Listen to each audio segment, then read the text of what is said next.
When death is mentioned, it feels like the end, right? But what if it's not? What if you've already died before? Death isn't an end, it's a transition. Consciousness doesn't die, it shifts. You're not a body with a soul. You're a soul with a body. So what dies? Just the body, the spirit. It changes scenes. The real fear isn't death, it's the fear of ceasing to exist. But consciousness isn't housed in your brain. It's eternal. When the body falls, the signal continues. Ancient mystics said the same. Death is a veil, and behind it, you're not a passenger. You're the driver. If you wake up in the dream, you choose what comes next. Consciousness pre-exists. Death isn't. The end, it's a doorway. You've died before. For the Tibetans, death is the great transition. It's not the end, it's a return to truth. The you that never was born and never dies. The real you never was born, never died, and never existed the way you think. When you truly feel that, fear dissolves, and clarity takes its place. Heaven and hell aren't places. They're states of consciousness. Where you go next depends on whether you recognize the light or get lost in the shadows. Hold that thought. What happens after you die isn't just symbolic, it's real. And next we're diving into the Tibetan afterlife roadmap.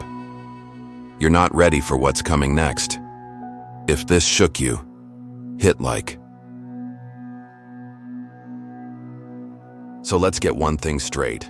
Tibetan Buddhism doesn't see death as a failure, not even close. It sees it as the most sacred moment of your entire journey. Why? Because it's the first time the illusion of your physical self starts to dissolve.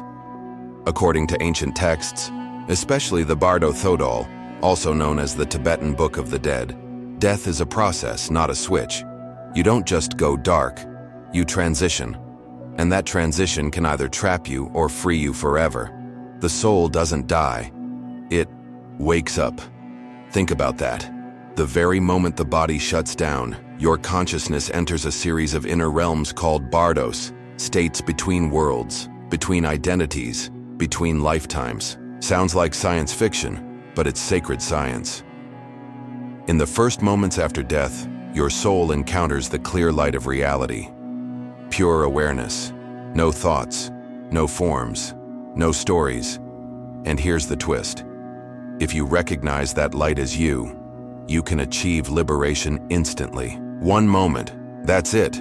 But if you don't recognize it, you get pulled back into illusion, visions, emotions, karmic patterns. You fall asleep again, just like in a dream. Only this time, that dream can last centuries or lifetimes. That's what makes the Bardo so powerful and dangerous.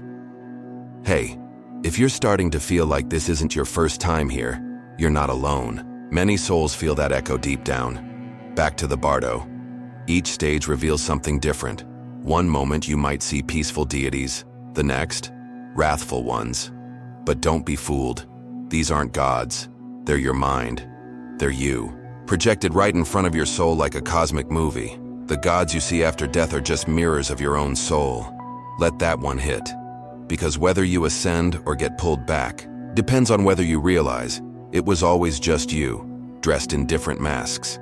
That's why Tibetan lamas train their minds every day to prepare for death, to recognize illusion, to dissolve the self, because they know this isn't the end.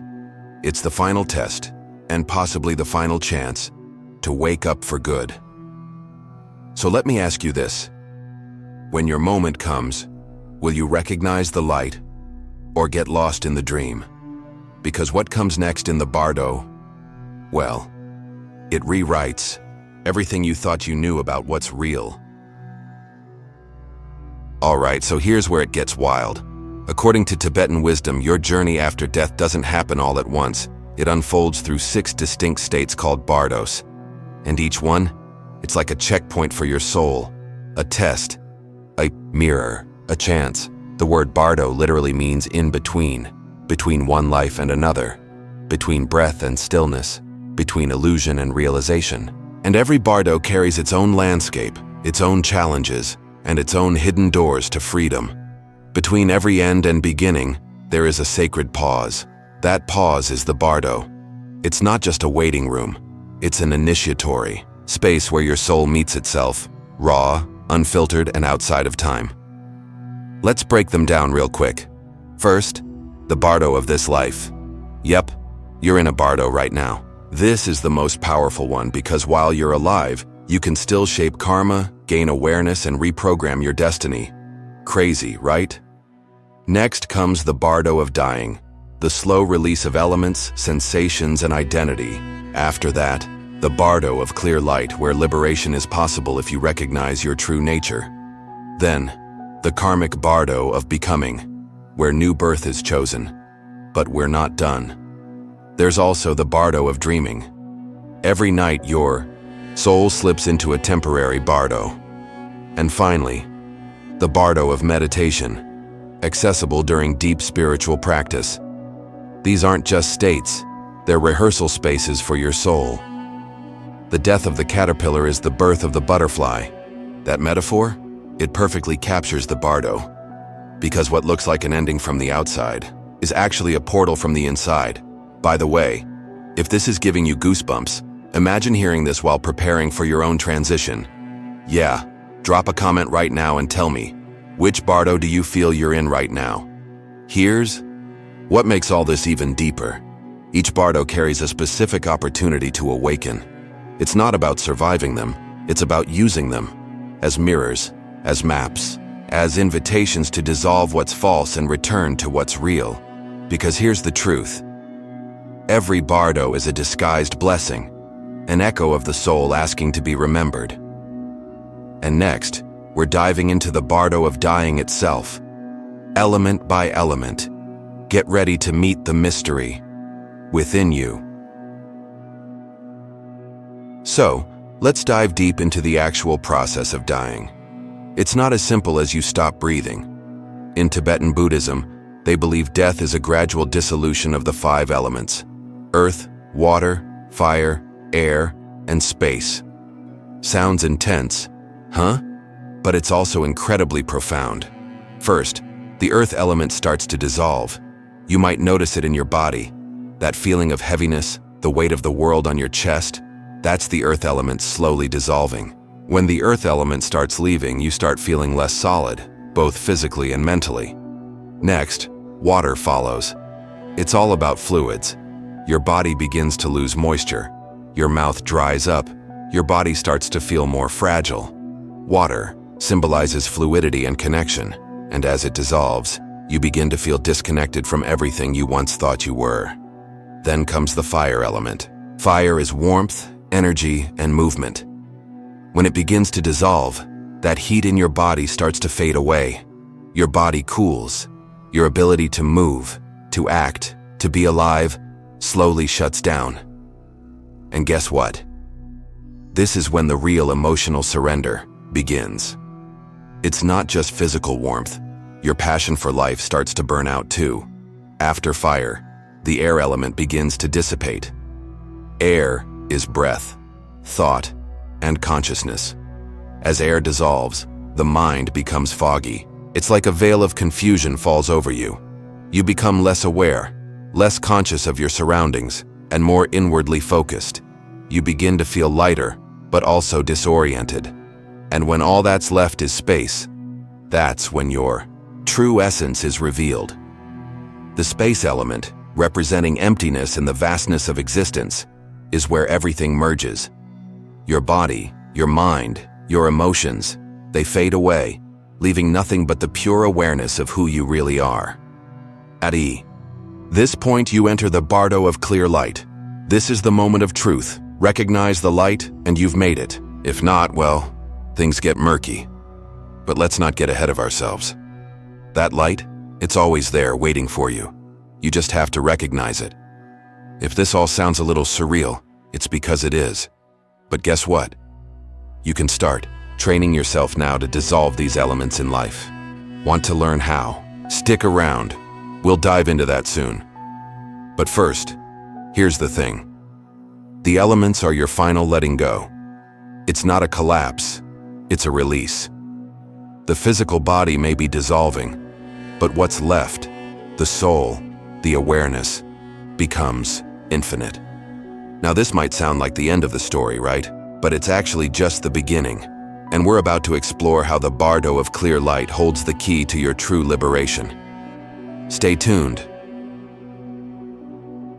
All right, we've reached the Bardo of Clear Light. Now this is where the magic happens. Imagine this.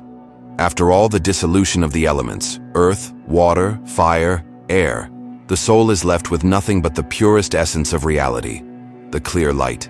And guess what? This is the moment of liberation. In this moment, you're not lost in the chaos anymore. You're standing face to face with your true nature. This is the moment when you realize you've been here all along. The light, it's you. It's your consciousness, your soul, your infinite being, shining through. But here's the catch. Recognizing this light is the key to instant liberation. If you see it and recognize it as your own essence, you break free from the cycle of rebirth and suffering. No more wandering through the cycles of samsara. You're free, just like that. Now here's the thing. This isn't just something that happens when you die. You can train for it in this life. That's what meditation, mindfulness, and self-awareness are all about. It's about learning to recognize the light within you every single day, so when your time comes, you're not confused or lost. Liberation isn't some far-off destination. It's here now. You've just got to recognize it. That's why the Tibetans for centuries have focused on training the mind to reach this state of clarity, to recognize the light before the moment of death. If you're thinking, but how do I even begin to recognize that light? Don't worry, we're going to break that down in just a moment. But first, think about this. What if the reason you feel stuck in your life right now is because you're not recognizing your true nature? It's like having a treasure chest in front of you, but you don't know the key to open it. And guess what? That key is awareness. Awareness of your thoughts, of your inner space, of the infinite consciousness that connects you to everything. Here's something wild. If you train yourself to recognize that light now, you start breaking free of your own self-limiting beliefs, your fears, and your attachments. You'll be living a life of freedom, even while still in the body.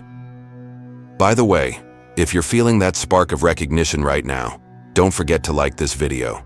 Let's get this message out to everyone who's ready to wake up. And remember, the Bardo of Clear Light is not just an after-death state. It's your true self calling you to wake up right now. Every time you meditate, every time you connect with your breath, you're touching that light. You're preparing. You don't need to die to experience this. What if the real reason you're stuck in life is that you haven't yet recognized your own light? Imagine living fully awake every moment without fear of death.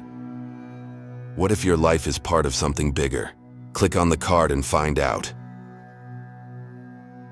So now we're entering the Bardo of Becoming, and let me tell you, this is where things get real interesting. This Bardo is all about choices. No, not like the ones you make in life right now, but the choices your soul makes as it prepares for its next incarnation. Here's the kicker. You're not a passive passenger in this process. In fact, you actively choose your parents, the conditions of your next life, and the kind of lessons you'll face. Yeah, that's right. You, the soul, have a say in your next incarnation. Karma is the compass. It's not a punishment. It's your soul's blueprint for evolution. What's wild is that every action, every thought, and every intention you have in this life creates an imprint on your soul. And that imprint, when you die, determines what kind of life you're going to return to. Let's break it down. You know those families you feel deeply connected to? Your ancestors, your roots, the people you're drawn to? That connection isn't random. It's karmic. The love, the struggles, the pain. They're all part of a larger cycle that's playing out over multiple lifetimes. And when you pass into the Bardo of Becoming, you're drawn to a family that matches your karmic frequency. It's like tuning a radio to the exact station of your soul's needs. Your parents aren't just your parents. They're your karmic partners in this life. You chose them, in a sense, to help you grow and resolve past life debts or unfinished lessons. What's more, in this Bardo, you start to see glimpses of your future. You feel a magnetic pull toward certain situations or circumstances. These aren't coincidences. They're your soul's way of preparing for what's coming. The energy you've built up in previous lives is calling you back, like a gravitational force. You're not just born into a family, you're born into a karmic relationship. And once you understand this, you start seeing that your life struggles aren't random. They're designed to help you break free from cycles, evolve spiritually, and reach the higher self that you were always meant to become. Here's something crazy. If you're aware of your karma now, you can begin clearing up these past life patterns before they even have a chance to trap you. You don't need to wait until you die to start dissolving the ties that bind you to the past. You can start now. So, think about your current family relationships. Do you feel tied to certain people in ways that you can't explain? Maybe there's unresolved tension, or maybe it's deep love you can't fully understand. This connection is likely rooted in karma, a cycle your soul chose for this lifetime. Here's the thing. Your karmic blueprint is always evolving. And, while you can't erase your past, you can change the way you respond to it. This is the power of the Bardo of Becoming. It's a chance to realign yourself with your highest potential in the next life. But if you don't recognize this process, well, you'll just keep repeating the cycle. If you're starting to feel like your life is not as random as you thought, drop a comment. What karmic patterns are you ready to release? What past life lessons are you learning right now?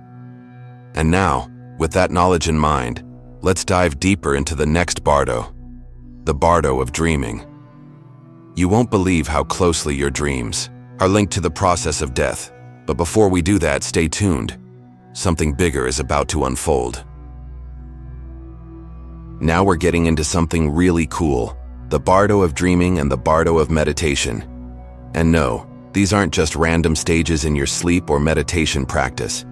In Tibetan Buddhism, they are seen as preparation grounds for the moment of death. You're literally training for the great transition while you're alive. Let's talk about the Bardo of Dreaming first. You've probably experienced those vivid, lucid dreams where you feel like you're in another world. Well, guess what? That's a mini-death. Dreaming is the soul temporarily leaving the body, just like death does. It's a glimpse into the process, a dry run for the real thing. Crazy, huh? Your dreams are training grounds for your soul. That's the power of the Bardo of Dreaming. You're practicing detachment from the body, moving between different realms of consciousness. Every time you go to sleep, your soul experiences a temporary death, but it also has the chance to wake up. The trick here is to recognize the dream as an illusion. When you're lucid dreaming, you can become aware that it's not real, and the same goes for death. If you train your mind to recognize illusion in your dreams, you'll have a much easier time recognizing it in the afterlife. It's like learning to wake up before the big wake-up call. Now, let's talk about the Bardo of Meditation. You might think of meditation as just a way to calm your mind, but it's actually far more profound. In deep meditation, you experience a dissolution of the ego, a release of the false self, much like what happens when you die. The Bardo of Meditation is where you dissolve your attachments while still alive. You prepare for the ultimate detachment, death. Meditation is training for the greatest transition of all. And when you meditate deeply, you're not just clearing your mind, you're learning how to let go of everything you think you are. Your identity, your story, everything. And that's the ultimate preparation for death itself. But here's the kicker. You're not just preparing for death, you're preparing for the return to your true nature. Meditation, dreaming. They're both tools that show you how to surrender the small self and reconnect with the larger self. In essence, these two Bardos teach you how to live fully now and how to let go when the time comes. By the way, if you've ever experienced a lucid dream or deep meditation where you felt that profound sense of oneness, drop a comment and tell me about it. I bet many of you are already doing this training without even realizing it. And the cool thing is, this practice doesn't end when you die. The lessons from the Bardo of Dreaming and meditation carry on. When you die, you're not starting from scratch. Your soul is already trained to recognize illusion. It's already prepared to experience death as it truly is. A transition, not an end. The next time you close your eyes to sleep or sit in meditation, remember this. You're not just resting your body. You're preparing your soul for what's to come. And now, let's talk about how these bardos connect to the final stages of death. But first, hold on. There's something even deeper about to unfold. Here's a mind-blowing question. What if the bardo isn't something that happens only after you die? What if you're already living in a bardo right now? Yeah, you heard that right. The bardo is not just an after-death experience, it's an experience of transformation. And guess what? Life itself is a continuous bardo. You see, every time you go through a major transition, whether it's a breakup, a career change, or a deep spiritual awakening, you're living in a bardo. It's that in-between space, the liminal space, where everything you once thought was solid starts to fade, and the new hasn't fully materialized yet. It's a powerful but uncomfortable space to be in. The bardo is the space between who you were and who you're becoming. So when you're going through a crisis, feeling lost or confused, guess what? That's your soul in transition. It's shedding an old identity and being reborn into something new. And the cool part is, you can recognize it and use it to your advantage. When you experience major changes, your mind is like, what's happening to me? You start questioning everything. That's the bardo. It's the mind breaking down old structures, old beliefs. And if you recognize this, you can move through it more smoothly. You stop fighting it, and instead, you embrace it. Here's the thing, we're all in a bardo most of the time. Every day is a tiny death and rebirth. Every time you let go of an old habit, or stop identifying with a part of yourself, you're entering a bardo. And if you learn to navigate it consciously, you'll find a deeper level of peace and wisdom. It's like becoming aware of the process while it's happening. Imagine you're living in a bardo and you don't even know it. The stress, the confusion, it's all part of the process. What if this is exactly what the soul needs to go through? If you embrace the bardo of life, you can begin to understand why things aren't just happening to you. They're happening for you. You're becoming more, little by little.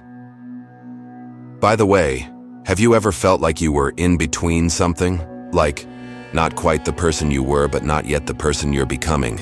Drop a comment below and share your experience. This is real. So many of us are living in transition, often without realizing it. The real question here is, are you aware that you're in a bardo? Because if you are, you can stop resisting the process and start navigating it with consciousness. You can stop fighting the pain and start embracing it as a sign of growth. And trust me, that shift in perception, it changes everything. The life you're living is your soul's grand bardo. It's not just a waiting room for death. It's the training ground for every aspect of your being. This is where you prepare for the ultimate transition, not just when you die, but every day you live. So how are you handling your own bardo? Now with this realization, let's take a deeper dive into the consciousness after death. Because when you understand the bardos of life, you can truly understand the mysteries of the afterlife. Hold tight. This is going to get deeper. So here we are at the end, but is it really the end? Not at all. What we've uncovered is just the surface.